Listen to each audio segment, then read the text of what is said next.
The night of February 11th, the Egyptian dictatorship of Hosni Mubarak was falling.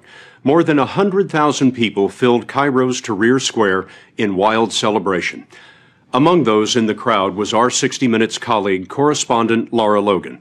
Lara, a native of South Africa, is an experienced war reporter, but Tahrir Square became her most hazardous assignment. During the revolution, dozens of reporters were assaulted, often by agents of the regime. The night of the 11th, a mob turned on Lara and her 60 Minutes team and singled her out in a violent sexual assault. Since then, Lara has been recuperating with her husband and 2 children. Now, she's returning to work, and she's decided to tell the story of what happened just once here on our broadcast. She's speaking out, she tells us, to add her voice to those who confront sexual violence, to break what she calls the code of silence. Lara Logan arrived in Cairo at a moment of triumph for Egypt. She didn't imagine in the hours before midnight she would be fighting for her life. The story will continue in a moment. When we drove from the airport into Cairo that night, moments after Mubarak had stepped down, it was unbelievable. It was like unleashing a champagne cork on Egypt. I'm anxious to get to the square. I got to be there because this is a moment in history that you don't want to miss. What does it look like? It looks like a party. It's a roar of sound because everyone's so excited and they're singing songs of the revolution and they're shouting slogans. And everybody's, very physical. So you're being jostled and pushed, and sometimes people get closer. And my guys are very protective. It's, they want to keep people at bay. It was impossible not to get caught up in the moment, which was a real moment of celebration. Tell me about your team. Our producer was Max McClellan.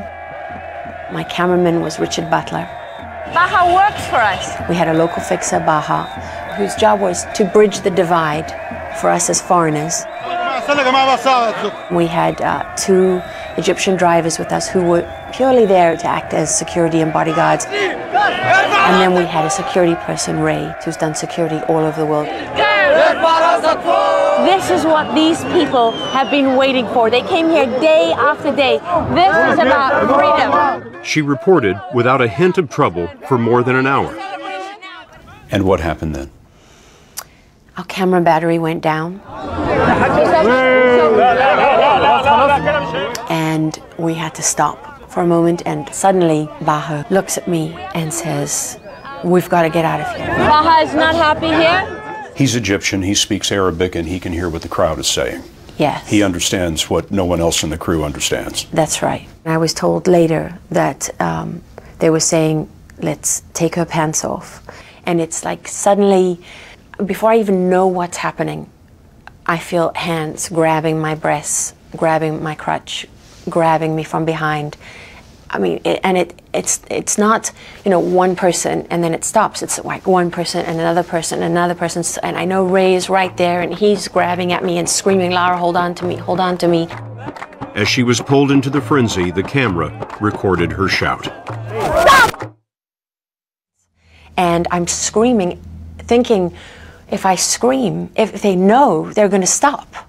Someone's going to stop them, or they're going to stop themselves because this is wrong. And it was the opposite. The more I screamed, it turned them into a frenzy. Someone in the crowd shouted that she was an Israeli, a Jew. Neither is true, but to the mob it was a match to gasoline. The savage assault turned into a murderous fury. I have one arm on Ray. I've lost the fixer, I've lost the drivers, I've lost everybody except him. And I feel them tearing at my clothing. I think my sweater was torn off completely. My shirt was around my neck. I felt the moment that my bra tore. They tore the metal clips of my bra. They tore those open. And I felt that because I felt the air on my chest, on my skin. And I felt them tear out. They literally just tore my pants to shreds. And then I felt my underwear go. And I remember looking up, when my clothes gave way, I remember looking up and seeing them taking pictures with their cell phones, the flashes of their cell phone cameras. Ray reported that he found himself with the sleeve of your jacket in his hand. It had been completely ripped from the rest of the jacket. I felt at that moment that Ray was my only hope of survival. You know, he was looking at me and I could see his face, and we had a sea of people between us, obviously tearing at both of us, beating us. I didn't even know that they were beating me with flagpoles and sticks and things, because I couldn't even feel that, because I think of the sexual assault was all I could feel, was their hands raping me over and over and over again. Raping you with their hands? Yeah. Non-stop? No, from the front, from the back.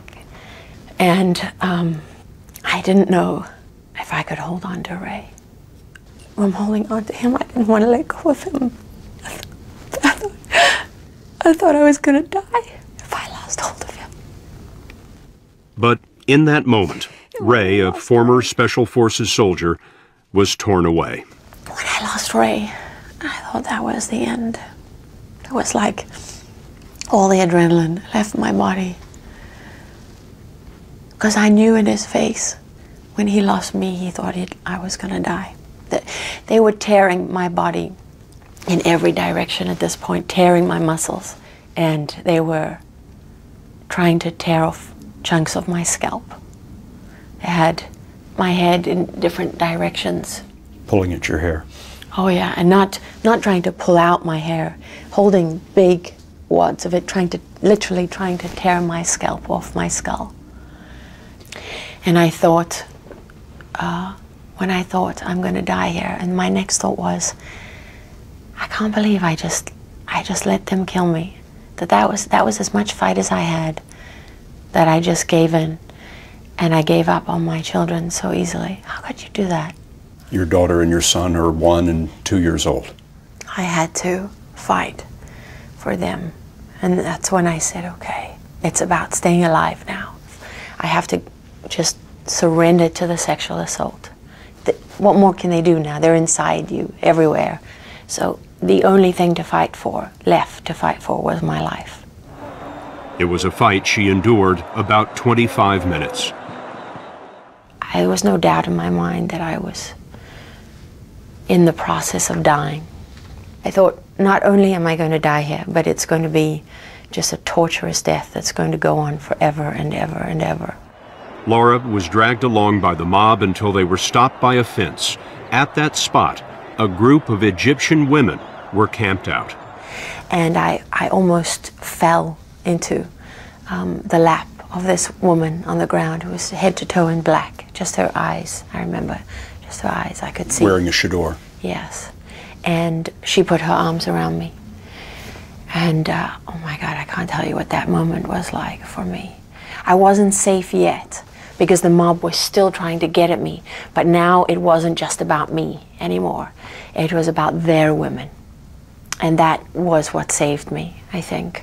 The women kind of closed ranks around me, and I remember 1 or 2, maybe 3 men standing with them, and the women were throwing water on the crowd, and they were pouring water over me because I couldn't breathe, you know, I was rasping. By this time, her team had convinced a group of soldiers to go in after her. Finally, some soldiers fought their way through the crowd with batons, beating the mob back. And that was the moment I thought, I have a chance to get out of here alive. And I grabbed the first soldier and I did not let him go. Boy, I was not letting go of him. And I'm screaming and hysterical. I'm like a wild thing at this point. I mean, you imagine my hair is everywhere because they've tried to tear my scalp to pieces. My clothes are shredded. I'm filthy, black with dirt from going down into the filth. The soldiers took you out of there? That one soldier that I was holding on to, he threw me over his back. And they still had to beat the mob back to get through it, back to the tank where they had more soldiers. What happened in that moment when you first were reunited with the rest of the crew? I remember, Max, going down on his knees in front of me, and he said, "I'm so sorry. I'm so sorry." By the time producer Max McClellan saw Laura, she was in the arms of one of the drivers, dangling as if her legs were broken. She looked like a rag doll. She looked completely limp. She looked like someone who was physically, emotionally, and mentally spent, overwhelmed. The soldiers drove Laura and her 60 Minutes team back to their hotel, where a doctor examined her. She was basically sore everywhere, head to toe. It was like she had been through some sort of grinder. The next morning, Max and Laura flew back to the U.S. When you landed in Washington, you didn't go home. You went straight to the hospital. And I stayed there for 4 days, which was hard. My muscles were so unbelievably sore because they were literally stretched from the mob trying to tear my limbs off my body. My joints, every joint in my body was distended. And then the more intimate injuries, the tearing inside, and the mark of their hands, their fingers, all over my body. Cuts and everything you could imagine, but no broken bones.